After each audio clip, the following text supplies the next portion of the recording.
All right, Phil, thanks for showing up on time for your one-to-one today. Great. I'm looking here at the entire team that you belong to. It's my executive team. And you're actually performing really well up here. I mean, you're in the top of the chart. We've got a few folks, for example, like Rick, as well as Ken, even Tony, Ed, and Kent over here that are struggling a little bit. Do me a favor, in the next month, schedule a lunch with these guys and see what you can do to help them get a better handle on their cultural and performance requirements. I think that could really go a long ways towards helping them move towards that 8 or better box. Can you help me out with that? Sure. I actually have a meeting set up with Rick on Monday on that, so I can discuss and find out what his schedule is. To get that, I'm sure I can get a lunch out of him in the next week, and we can go over that, and we can bring up his ETW and find out where he's struggling and where we can do to help. Sure. Okay. Yeah, I appreciate that. And overall here, when I look at the performance requirement status, I can see that you've got 8 requirements that are on track. You've got 3 that are at risk, 2 running behind. And a few of these others, which you have access to the same information, take a look at that. And again, this is what I want you to focus on in that lunch meeting that you put together. Okay. So let's take a look at your requirements for next evaluation. I mean, basically what you're working on right now. You've got a number of major objectives here. The first one is tactical 100% on-time delivery. How's this going? I notice that it's on track here. Give me an update. So this is actually going really well. So since we've decided to really focus on a tactical way to handle the OTD, one of our biggest area of opportunities that we've identified was our 3 different engineering groups. We have our engineering, manufacturing engineering, and then our product development. So we've decided to put together a focused effort through some Google Docs and Excel spreadsheets to let us know exactly what we're working on, line it up with our strategic buckets for what we're working after, and then rack and stack based on the biggest amount of opportunity that we're going to get. And then by having this all together, when we can start to sell this as a value proposition to our customer, that we can actually do some engineering work for them as it relates to these products which meet our core strategies, and we can probably do it better than most of our competitors out there. So that'll help us out. That's great. And Steve's working out okay in the machine shop, integrating more into the robotic automation part of the machine shop? Steve's working great. He's actually got the fastest amount of work over to the manual mill over to the CNC mill than we've ever had. So our trend is going 3 times faster than it ever has. And we believe it's because of his knowledge of the machine and his knowledge of all the software in there. He can very easily identify a way to get him over. So we've given him a very clear list of our biggest opportunities for uncovering capacity in the shop, and then he's just attacking them one by one and going after it. Okay, that's great. The actual 100% on-time delivery, I know we're running behind. We just moved into a new building. We're getting caught up quickly. What's the current number that we're actually running at right now? Currently, we just finished the month at 88.7%, and we're far below our goal, but still doing well. So what we're seeing is a good trend. When we moved into this building, we had a hard time getting our on-time delivery up. We took a step backwards with our on-time delivery, but we believe it's because of our flow system was kind of disrupted moving in here. So now that we're in, we were able to Kaizen most of our operations, get a lot of our cells operating in a way where we can reduce the footprint, reduce the amount of travel time in these parts, and that's helping us get through. And then also now that we have a lot of our cells more Kaizen to the point where our flow lanes are running more smoothly, we're able to reduce the turn time in cell, which is having a better effect on that. And every month we're seeing an improvement on that. Where are we at today for this month? Today at 90.6% is where we're at the moment. 90.6%. And what do you think regarding the end of the year? I mean, it looks to me like we should be in that 97, 98% range by the end of the year. I hope to get up there. I believe we can get 95% pretty without getting too far into it of our failures of what we're going to have to deal with. But I think 95 is a definitely achievable goal by the end of the year. Okay, that's great. Now, customer ship dates, we talked about that. I'm pretty good on that one. 50% or greater gross profit going after that objective. Pretty good handle on that. We talked a lot about that in the last week. Yeah, we have made just strides when it comes to that because we have so many employees now focused on the gross profit we're getting on jobs. So we have a lot more eyes on it than we used to. So if a job came through before in the past, we may have missed it and we may not have seen it, and we could have not seen our biggest area of opportunity. But even an email we saw today from one of our flow specialists, he's actually going after gross profit in a new way by identifying all of our top biggest opportunities that we can go after in that cell for on-time delivery, the amount of occurrences and the profit that we get on them.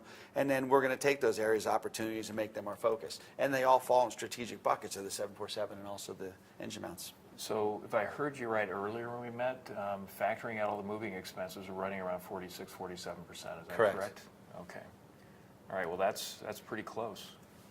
Looks like next year should be very easy in the 50% plus range. Absolutely. I believe with the mix of work that we're getting in now and the way we have some of the programs going through and through optimizing our pricing policy, we should be on a much better track.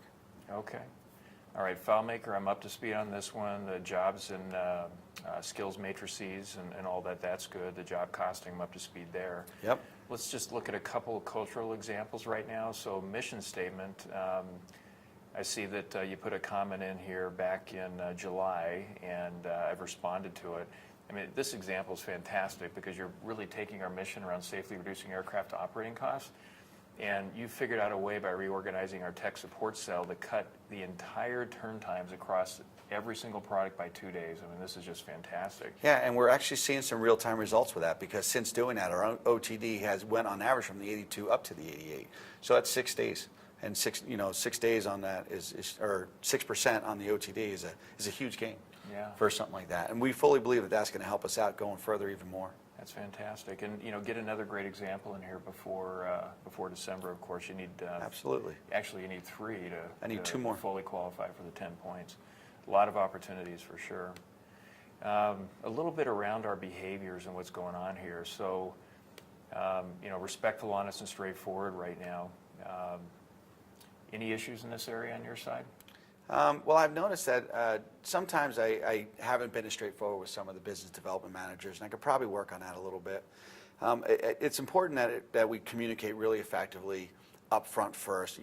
Respectful and honest can be kind of easy.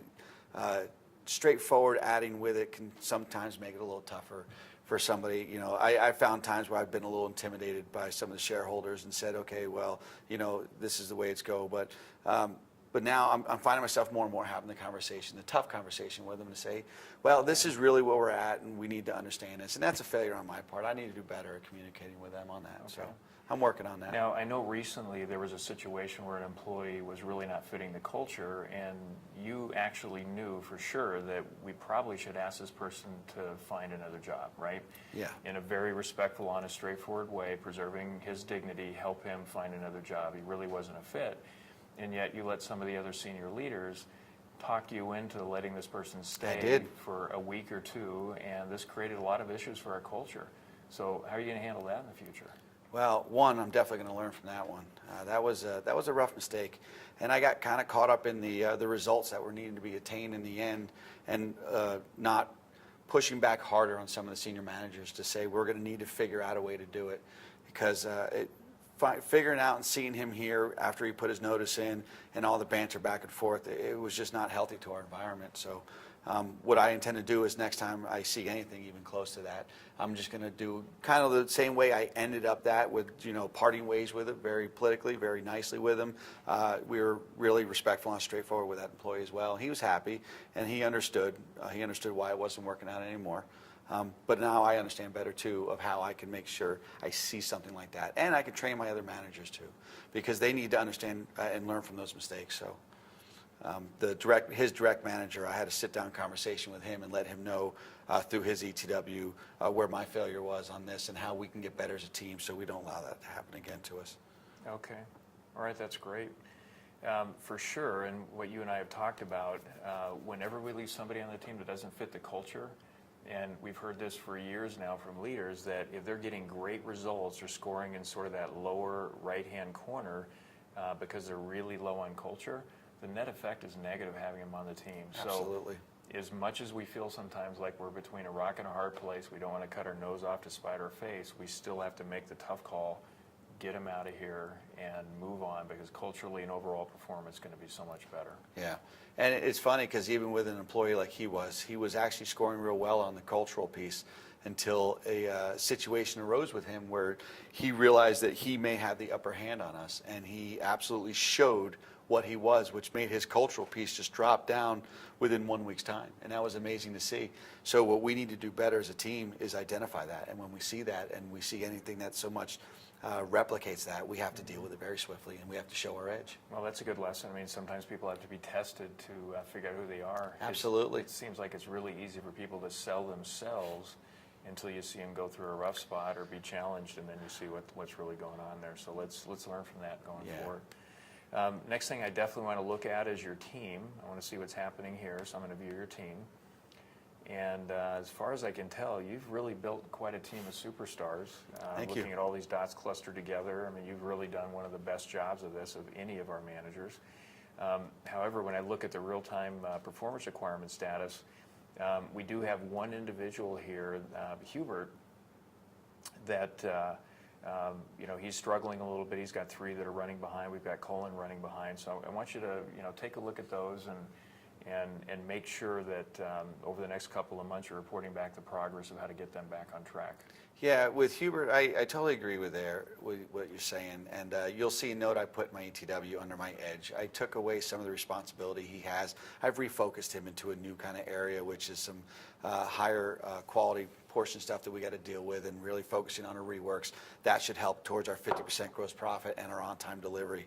And then I've taken back one of the managers that I had on this team who wasn't being fully developed enough, and we weren't stretching him enough. And that being with Danny, and Danny's now being stretched a lot more, and he's picking up a lot more responsibility. So, but I agree, his dot more than likely is going to change a little bit on there. But I've had some really good conversations with Hubert lately through my stream. I can show you he's taken to it well. He didn't take it bad. He fully understood some of the changes that we made, and he's supportive of it. And from the last week, he's building a lot of momentum for this too. That's great. He feels like he's not burdened with some of this other stuff. He can really focus on getting done what I need him to get done. So one of the developmental pieces for you and Hubert is to get him to say, I've been given too much to do. I think Hubert's the kind of guy that will say yes to everybody and end up getting 50% of it done. So in his developmental piece, why don't you go after that with him? Make sure that he brings that up every single time. Yeah, and that's a good thing to learn because, now that you say that, there's a few other people I can think of already that are in my boss chain that kind of fit that same thing. They're very, I don't want to say they're yes men, but they have a hard time saying no. And if you ask them to do something, they want to be fully engaged and they want to help, and they say, yeah, I'll do it for you. And then when you follow up, a couple of weeks later, you find out that it didn't get done. Yeah. So I can absolutely work with that with my managers as well. So I can start to identify that. Isn't it amazing, though? I mean, they go out of their way to help everybody. They say yes to everybody. Yeah. And it comes off like, wow, they're people we can really lean on. But at the end of the day, they don't get even half of it done right. They have best intentions, but the unintended consequences of all that is they don't deliver. So let's really work on that with both of our teams. I've got a few that are doing the same thing. They take too much on because they say they can handle it and they don't do it. I think we're focused on the right things, though. We're really looking at the results at this point, right? So what results are our employees giving us at an individual level? And I think that that's going to be the true test of how well they're succeeding is by the results. Are we getting the results or not? Okay. And you feel like you've set Hubert up to win now? Yeah. I'm pretty excited for Hubert in his future, where he's going with it, because he's much more focused and he seems happier. He's doing what he's been rather successful at. I'm partially to blame on this one too, because I felt that because he was doing so well and he was winning, and he was leading his smaller team rather well, that I could stretch him out more. And I overstretched him. I gave him a little bit too much that he can handle. And it took me a little too long to figure that out. So 3 months time is light years in business. Okay. So we need to, I was happy to make the edge call on that and get him refocused. But I think he's absolutely set up for success now, and he believes he is too. In our one-on-one, it's going really well with him. He's very thankful for the change. That's great. John Leideker's doing a great job. He's got 12 that are on track. He's got one running behind right now. So let's get down and take a look at his requirements. He's got quite a few things, but again, how much somebody can handle really depends on what they are, right? Yes. These goals that he has here are very achievable. And a lot of them are self-imposed that he wanted through our one-on-ones with him. So there's a few goals he has that are team goals that I put for all the senior managers. But then there's a few on there he says, hey, this is going to help me better focus my area, my team. So through our one-on-ones, we'll have those on there. And then he has some strategic objectives in there as well, that supportive performance requirements to help us with our strategic objectives. And John is winning great. I mean, he's taken our plating department better than what I have ever seen. And he's keeping updated now. He's one of the champions that we have out there for ETW. He's getting some of our he's got some of the old timers that are older gentlemen that have been in the industry for 50-some years who really know how to type, and he's getting them to put in good notes through development. So that's a huge breakthrough. He was actually rather excited this week because one of his hardest ones he's ever had to get in there is now actively getting an ETW. So it was great. Which one is that? Dan Lamone. Dan Lamone, wow, that's great. I've been working with Dan for a long time. Close to 20 years. So this one here, I remember we used to have a big problem with operations not being signed off with the QC stamps, and it looks like there's just no issues. So John, watching this, it's worked out incredibly well. Yeah, and he's flowed that down to the rest of his team as it ties to our strategic objectives. So all of his team members that are stamp holders have this now, and pretty much everyone out there has this requirement, and we're using it effectively. And the missing stamp issue that we used to have is no longer. We don't have that anymore. No jobs on hold. This one looks great. Let's kind of keep going through the list here. This is nice. So run ready increased by 15% on a trailing 6-month basis on average. And looks like he's absolutely accomplishing this. So is he putting his number in here? His last one down here. At or above 95%. Yeah, He's he's reducing the run ready, issues. So run ready 95%. So just a little bit of a developmental feedback here. Have him put in the reduction over the trailing 6 months, right? Yeah, he was our first one that we had a hard time when we audited him to even find a job that was not run ready. He was the first one to what we actually thought was 100% run ready, because his operators went for a month straight with zero stopping to get something or anything. It was all set up and lined up for it. So he actually, it's funny, for him to increase is an extreme minimal percentage. But I absolutely agree with what you're saying, because whenever we update these performance requirements, it should be updated. Where are we at and what are we doing to make it better? Regardless if it's on track, behind schedule, ahead of schedule, it needs to be where are we at and what are we doing to make it better. Okay. So yeah, I'll develop him on that one. All right. And then decreased departmental costs as a percentage of revenue by 10% on a trailing 12-month basis. He is a hawk. He's a hawk. He's doing a good job there. He is very active in his financials, and he's worked a lot with Greg in accounting. He was one of the guys, the reasons why we put in a system where managers can go into the system and say, here's my costs, here's what they are, because he is so deep into making sure that we are not spending money where we don't need to spend money. And his turn time in that cell is averaging a day and a half with a 24-hour bake. That's absolutely star material. I think for he's him. doing a great job. Yeah. Let's take a quick look down. So we just looked at John's stuff. I just want to drill down at a couple of non-supervisory employees and see what's going on. So view his team, and he's built quite a team of superstars. I mean, it's no wonder. These are all the frontline supervisors in the chemical processing area, and Greg has come a long ways. Greg is struggling at the moment, though. Is he really? Yeah, What's John going is on? actually helping him. He's been with the new building and all the new stuff that we've been doing. Greg's having a hard time with his developmental and supportive feedback in ETW for his employees. And we noticed that in there he had a lot of great example as the supportive and developmental feedback. Okay. And when we approached him at it, he absolutely owned up. He's like, but he felt he's starting to get overwhelmed, because all the issues we were having and played in first, being in this building, he was just struggling. Yeah. So John has stepped up and said he's going to help him with it. He's going to, while he's doing this, he'll jump in, he'll respond to his employees for him to help him out so he can get back on track and feel good, so then Greg can get right back on track, using this. So, but he understands where he was failing, so. It looks like his performance requirements, he has 13 that are on track, 1 at risk, so he's performing really well, the best of what's going on, and he really had one of the most difficult jobs moving into this building, because that was the most complex, largest piece of capital equipment investment going in here. And I think they told me something like that it was a land of 10,000 leaks and all the piping and everything else. So. We struggled with those, and he was very pivotal in getting all this stuff back up, which is part of the reason why he's failed a little bit on the ETW side.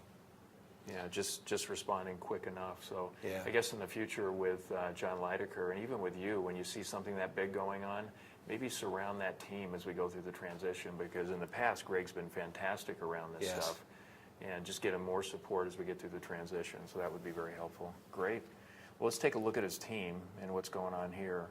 One of the things I love about what Greg has done is I'll go through the shop and a lot of his employees will yell at my name, "Hey Lee, have you seen the ETW examples that I put in this last week?" Yeah. And they're typically proud. fantastic examples, yeah. So Jill's one of them that does it. Her sister Judy does it as well. But let's just kind of go back. I want to look at some of the examples that she's had in past evaluations. So this is the history. So last one completed in June of this year. We went back a year. This is where she basically got a 10 on performance. You know, let's take a look at that. I do remember some of her examples, and I remember commenting on them, and they were just fantastic. So this is great in terms of, you know, looking at this and how she sees she's doing and the overall dashboard. You know, looking at over time, I think most people this year took a bit of a step down like this just because of the new building and trying to maintain performance and move into a 200,000 square foot place all at the same time. I don't know about you, but I'm proud of everybody. Well, I mean, like you said, when you go to ask the question, you know, to everybody, everyone happy we did this? You can't even finish the question. Everyone knows the need for us to do this to grow as a company. Yeah. It's a no-brainer for us. And then also a lot of the people in the last go-arounds where their dots kind of moved, they also understand that it made us better by doing that. They actually, you know, people like to be stretched. You know, we're starting to stretch our employees more. We're starting to expect more out of them. So the performance, you know, on somebody who was a 10 before, we say, great, you were a 10. Now, what else can we get you? Some more stretch goals. And people are very welcome to those stretch goals because they want to do it. They want to get better. So people saw some of their performances drop down. And there's nothing negative about it. Yeah. You know, people understand that it's going to help us get more PC. It's going to help us grow better. Our OTD is going to go up. Our gross profit is going to increase. We're going to get more uncovered capacity. I mean, at the end of the day, it's not about where your dot's at. It's No. completely about, are we winning as an organization? Are they contributing to it, right? Yeah. And that's the right conversation. It's the only conversation that we should have. Yeah. If all our dots are up in the green, well, we can just go home. We won. There's always room for improvement. Absolutely. For sure. So I'm looking at this, and she scored 8 on mission in terms of this cultural element that we have. So basically, she knew the mission statement word for word, and she knew why it was created to make us more successful. She got 4 points for that, and she's supposed to have 3 examples in here. And you know, you've got the scoring criteria, which you know probably word for word. It's just an accurate way of saying know the mission statement word for word and have 3 examples of where you used it as it relates to her job to make us measurably better, right? Right. So I want to see her examples. She scored an 8, so she definitely got the mission statement right. And let's see here. Oh yeah, this is an example where she saved 15 minutes and $20 per part to every time we mass this part to go into an electroplating tank by doing it better, differently. And doing this a couple times a week, that adds up over the course of a year. Yeah, and that's a great example because not only is she showing us a lot of uncovered capacity that we're going to get, but there's also a direct cost savings tied to that. Yeah. And it's really great when you can see the employees who can show, you know, 2 or even 3 different ROI aspects. Yeah, and there's 2 in here because it needs to either uncover capacity, save money, or indirectly generate additional business. And she uncovered capacity and saved money, so that's a great example for 2 points. And the second one here I really like. She didn't quantify it at all, so she didn't get points for this, but I love the fact that she's thinking about moving parts through the ovens in a first in, first out flow way. This would have been really easy for Greg to give her some developmental feedback around categorizing this better. Yeah. And stating the ROI. And this last one I absolutely love, where she came up with a way of recovering this very expensive masking material better than we ever had done in the past, and that's a $4,500 on an annualized basis return. That's the savings. That's incredible. It is, and 1 year later, that is still saving us money because we still are using her idea. Yeah. It's a great improvement. She's very proud of that, and we all celebrated that success with her. That's great. And I the don't rest of know the if you team. noticed, I ended up putting a note in here when I saw it. I try to get in every week and reach out to at least 5 to 10 employees that are not in my boss chain and enter additional notes. Yeah, well, when you put that note in there, I actually see it in my boss chain. So and we do that same thing, we want our managers to give supportive and developmental feedback to other people in their boss chain, and then their managers can automatically see it in the stream. So we do get to see it, and it's great. helpful. Now, are you keeping up a standard practice of those that have direct reports with direct reports to get in there and go through the boss chain and just see what's going on, provide supportive and developmental comments Absolutely. on a consistent basis? Yes. So, and we always do it through the stream, and a lot of times it'll happen on the one-on-ones. So when I do it on my one-on-one with that manager, we can also then go down into his, and we do it in there too. And we pick out certain notes, and we'll go in, and then I get to see their notes and where they're thinking and how they feel they're developing their employee, so that it gives me a better understanding of where the manager's mindset is at. Let's talk about leadership just a little bit as a review for us. We have 6 leadership traits that everybody needs to exemplify around here that's in a leadership position. And even some people that you've recognized as non-supervisory frontline employees that you think will be leaders someday, we want them to exemplify these as well. But the first one, which is positive energy, good times and bad times, especially bad times. Yes. What's an example of somebody that's really exemplifying that in the absolute best way? It's funny, Nick Lund is actually somebody, our shipping lead. He's a guy who he develops people really well.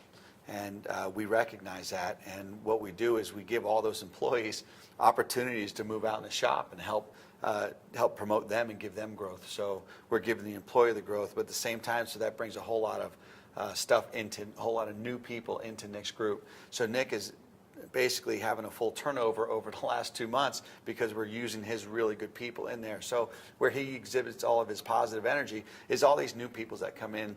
Whenever you take that many people out of a cell at once, it can be tough because there's a lot of tribal knowledge. But he sets a lot of standard work in place where these guys can effectively train in a very short amount of time, so we can move an employee, let him move up in the company out there in the shop floor somewhere, and we can get somebody new come in, and his positive energy is very effective. It's very, people know it, and if something goes wrong or something goes bad, the cases don't ship. The military, when they, shut down and we have to deal with those bad times, he's very positive and lets everyone know, and let's go, guys. This, it won't always be like this. This is just a bump in the road. We can keep going. So what happens to organizational stress if you or I or Nick in this case comes in and is visibly worried and his body language is showing it? I mean, the answer is pretty obvious. That's great that he's exemplifying it like that, and it's helping us go twice as fast. Absolutely. That's fantastic. If any one of us in leadership were ever to come in with our shoulders down, we've seen it before, which is why we have resiliency as one of our leadership traits. Yeah. If you're not exemplifying these positive attitudes, and you're not out there and you just slump, everybody else will slump with you. Yeah. It's just the nature. It happens. Now, one of the ones, the second one that we have, which is energize, the ability to release the positive energy from your team. This one's pretty difficult. I think most get the positive energy one. They understand that it permeates when they come in a bad mood or a good mood, either way. But the energize one, we're asking everybody to be the best coach on the planet, right? So every single person on their team knows that they've got their back. They're giving them everything they need to have to win. They're really setting them up to win, and all they care about is these employees winning. Those are the best coaches on the planet. And again, this is very difficult. So what would be an example of the best direct report you have in terms of doing that, and the one that needs the most work? Well, one of the best ones we have is Wade Baxter. Wade has the ability for his managers to really get them energized. He's got a lot of passion. And he gets these guys focused on the end goal, and he sees it, and he rallies the troops, and he lets them all know that he's involved. He attends their meetings, their stand-up meetings. He talks to them as if they're the most important piece of the world. He explains to them when it comes to a decision needing to be made, he says, you own 51% of that decision. I only own 49. Let me help you, but you have the ability to make the call. So what he does is he gets that team to start rallying around improvements. And then when they make a little improvement, he absolutely celebrates that win. And he celebrates it with everybody.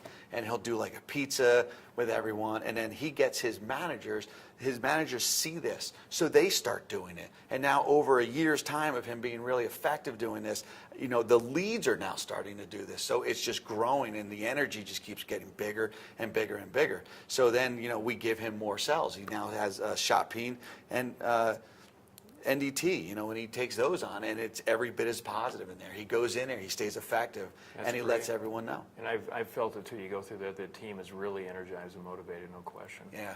And on the other side, what's an example of one that could use a little bit of work? Well, we had a manager who we promoted who was a really great employee, Corey Cate. So Corey was a guy who showed a lot of promise, and he was getting a lot of results, but while he's getting the results, he wasn't necessarily leading his team to success. So we started noticing people leaving and not, they don't want to work there anymore, or they're asking to be changed. So we had to work with him and sit him down over multiple one-on-ones to explain to him that what we were seeing, this is the trend. Trend's not so good, and he needed to learn. He was young, very green, so we've given him a few books to read, some good management ones, some different situations that we've been through, and he's getting better and learning on it. But he's a guy who really needed to understand what it means to energize a team. And sometimes it's not about, rah, rah, let's go. That doesn't always get it. Yeah. It's going to be on that time when that one guy comes up and he's got a personal issues he's got to deal with, and that manager supports him in a way that is not only effective for the company, but it's a win-win situation for the employee, and that helps energize a team. And then again, he wasn't celebrating wins in the way that he should have. He was almost taking credit for their wins, but when they were doing bad, he was pointing a finger at them, and it needs to be the opposite way. Well, I like the way he handled it because he has an incredibly positive attitude right now. He wants another shot at being a leader. Yes, and he's learning. He's going through our ABLE leadership training. He's being mentored by his new manager. I mean, all this is going well. He did a great job there, really good job. The next one they have here, which is EDGE, the ability to make tough calls. Most companies, and I would say we don't fall into this category, they have a top-performing group of employees. They have a solid middle-performing group of employees. Both categories incredibly important. We need them to perform. But in most companies, 10% of the employees that they have, on average, everybody wonders how they're able to actually keep their jobs. We don't really have that around here, but there's still a few examples from time to time that come up. Of our approximately 400 employees, there might be one or two that stay in that position a little bit longer than they otherwise should have been allowed to stay there. So, with that, we don't need to talk a lot about it. But just keep an eye out for this. And you bring up a great point, because even in this one-on-one we're having today, we had two. We had the one employee, which I let stay for another few days after this started. I didn't have enough edge there. I had Hubert, which, it took me 3 months to make that call on an edge. I should have picked that up way sooner. I had two different one-on-ones with him. So my edge call was tested right there. And you're absolutely right. We need to get really quick at this, and we need to act fast. Yeah, one of the things about EDGE, it's not just about making the change when somebody has to go or they're not working out in a particular position, you want to move them to another part of the organization, but it's having those difficult conversations as soon as you notice it, as soon as you notice it. And what we're finding overall, I mean, you've seen this, if you were to go back 10 years and the same situation, for every 10 people that didn't work out in the company and that happens, today those same 10 people, I bet we would save 6 of them.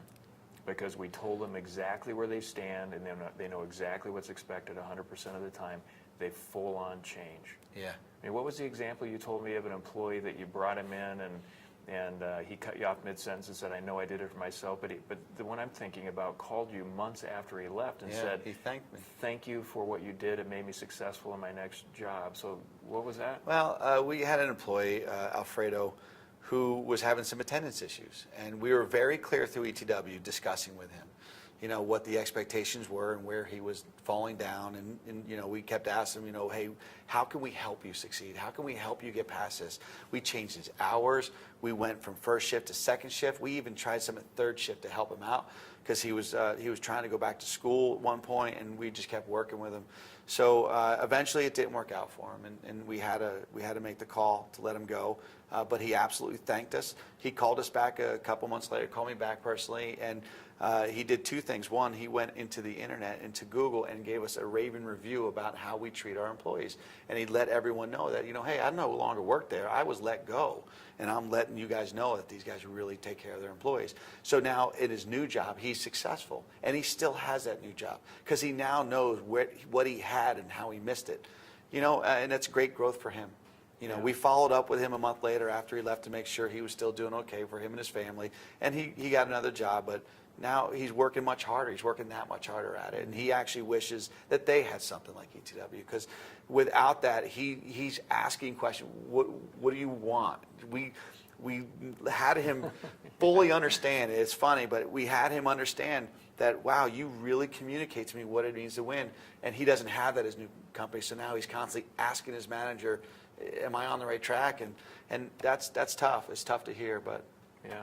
Well, you know what? That's a win. Nice job. Absolutely. Amazing. Thank you on your part. Thank you so much.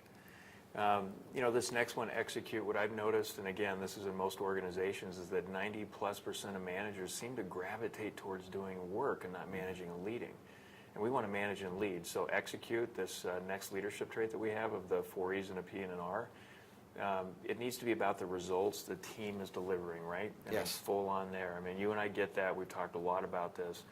But just be on the lookout for managers that gravitate towards doing work and they want recognition for what they can do in their own work output over what their teams can put out. And I think this one ties really closely back to energize, being able to create an environment that releases a positive energy from the team. They really go hand in hand because it's all about your team's results. You know this. I mean, you get it inside, and I just wanted to make that statement. It's a great thing to bring up because, one of the leading indicators we now see is when an employee will say a certain thing in a certain way, we can kind of, just hear it and understand that they're just trying to make things better and trying to do things better. But the fact of the way their perspective is on it is a direct reflection of your leader. And you can go back to that leader, and when you see enough of that and you see those little things, it's easy to go back and talk to that leader. But you can definitely see a lot of leaders who like to just gravitate towards getting it done, not necessarily managing the whole system. They need to sometimes step back and say, okay, I need to think about everything. And then also think about the outside of that. What's outside of your circle of influence? How well do you help out another department? Are you concerned about that other department? It's not just a silo effect. It's, I have my department, he has his department. How can I make him more successful? How can he make me more successful? And a lot of our newest really stepping up leaders, our P2 leaders, they're showing a lot more of that. They're showing how it's not just about me and my department and my numbers, because the analogy that we've been using lately is a basketball analogy. And Danny Ramirez is actually the one who's doing this. We had a cell saying, well, look at me, I'm 98% on-time delivery. And he says, man, we're happy you had a triple-double in that basketball game, but we lost the game. So how well did that work out for the customer, right? And that's the perspective now that we're seeing out of a lot of our newer managers who are in there, like Rob, who we hired, who's, stepping up as a good manager. Yeah. That's great. That's fantastic. And, passion, if you're not passionate, you really can't be great. I mean, it's impossible. I mean, I would say that if we had a score of 12 on passion, you would be a 12 along those lines. Yeah, but I think I'm 15. And you know what? We want. Well, okay. We can talk about that. No, I know. And for every leader that you have out there, be on the lookout for that. There's a few that are fairly laid back, and there's really not much energy coming from them in any way, shape, or form, especially when it's required, and you know what that means. So make sure you're still holding everybody accountable in that. Yeah, and we need to make sure, and it's something I tell all the senior management team as well, is we need to, if you've witnessed a manager who's just not showing any kind of passion, I understand some people maybe aren't as passionate as others, but I'd be willing to bet that every one of us is passionate about something. And if you're passionate about something, it shows. Mm-hmm. So we can easily say, if you're passionate about leading and managing, you're passionate about winning, it'll show. Whether we like it or not, it'll show because you're always passionate about what your passion will always show, I guess you can say. So, but yeah, we're absolutely on the lookout for that. And that's another leading indicator we have on leaders that might not be as effective leaders as we want. Okay. Now this next one here, this is the last leadership trait that we actually added, resiliency. And ever since we added it, no matter when managers had horrible days, some of the worst days that I could even imagine, they come in the next day, they say resiliency, and they have to be on top of the game. Because their job is good times, bad times, flat times, it really doesn't matter. They need to come in here to try to win every single day and not ever be down in the dumps even for a second if they can at all, possibly do that. Yeah. So in terms of your team members, who's the most resilient, sort of quickly, and then who would be the least resilient right now that you're working with? I say the most resilient would easily be Eddie. Eddie is, he has bounced back from some serious setbacks. He was one of those guys who, he thought he was really succeeding well, and then some things started to crumble under his boss change. So there was managers that reported to him that were not really getting results, and it took him getting somebody who was really right for that job and a really good leader in Rob to come in and really say, okay, there is a better way. And because of that, he's now building a lot of momentum. And I mean, I see him going from a P1 to a P2 in the last 3 months. And one of the main reasons is because he put somebody like Rob in place. He went out and said, you know what, this isn't good enough anymore. What I have is not good enough. I'm going to go out and I'm going to get somebody outside. We tried really hard developing from the inside, but this was a position that we didn't have anyone on our team who could fill correctly. We needed to go outside, and we did, and it came out real good. So for resiliency, he's one of the top. Well, to be honest, Josh as well. I mean, Josh is a guy who I sat down with saying, you know what, you bring great value to this company, but as a supply chain manager, you're not bringing the value that we need. And we have a spot over here as a cost analyst, which, would fit your goal. And he's like, and he didn't take it bad at all. He's like, you know what, you're absolutely right. I see this where I'm not doing. But then what he did, he said, you know what, I'm not going to let the next guy happen to him what happened to me as far as a system. He wasn't fully engaged enough. He was gravitating towards the doing and not stepping back and saying, well, wait a minute, I need to see how all aspects of supply chain work, and I need to get whoever comes in to replace me to fully get this thing going right, and I'm going to set them up for success, and I'm going to prove it to you. So, but in doing that, he proved to us that not only can he knock it out the park, but now we're even looking to possibly stretch him into doing more things. So his resiliency was absolutely tested, and he came in really well. Well, he bounced back, and he, like you're saying, he learned that he needs to lead and manage and develop his team members. Yes. And once he did that, they took off. In fact, he developed a couple of stars that we've essentially stolen and taken to other areas of the company, and he's backfilling beautifully because he got and he's it. not even skipping a beat because of his standard work and the way he's got it set up, and we are winning left and right with that. That's just fantastic. Okay, that's great. Quick view, let's just take a look at the overall organization, how we're seeing the employees here. And it's interesting that the last 12 months, for sure, we've had the best financial results that we've ever had. Absolutely. And look at all the opportunity for improvement. We've got a few folks down here that are red, most of them non-supervisory frontline employees. Yeah. But isn't it interesting how when we have their first evaluation of 45 days, the conversation goes something like, in these cases, oh my gosh, you were serious. I have to get in this system and update my performance requirements, and I have to memorize these alignment tools.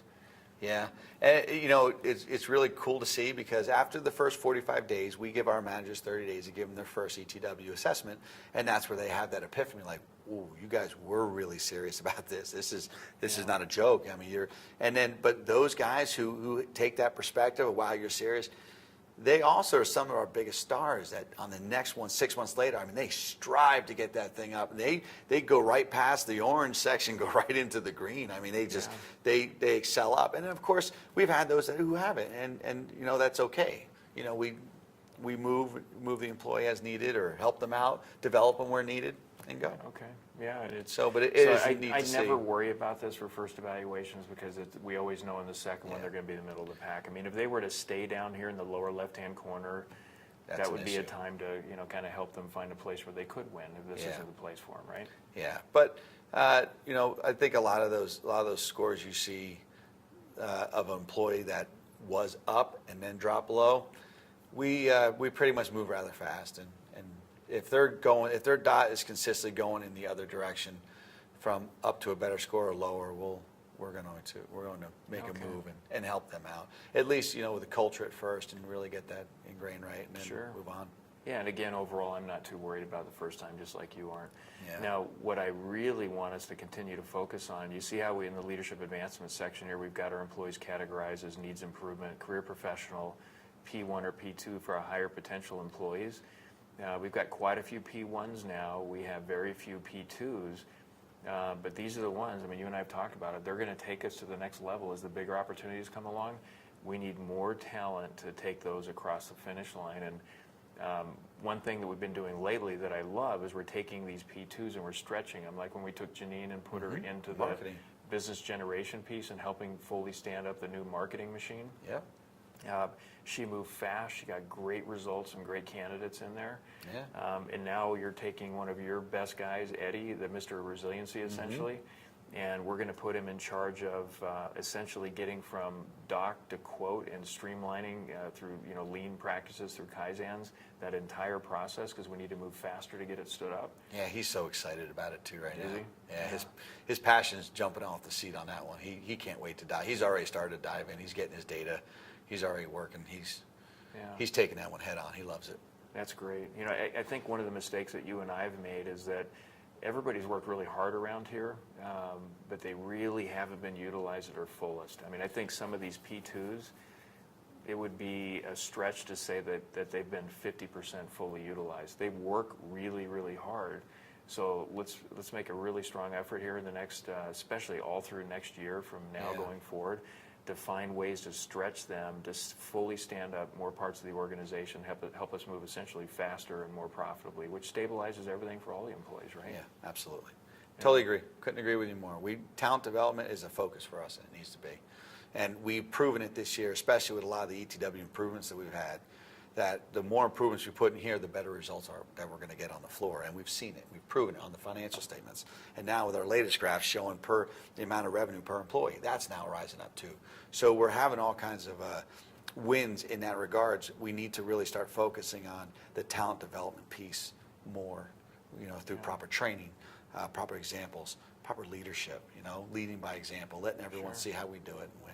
Yeah, and It's stretching them to see what they really have, right? Yeah, I mean, if we got an operator we can identify as a 6%, we need to get those up to 80, 90%. They want to do it. I mean, they really want to bring that value.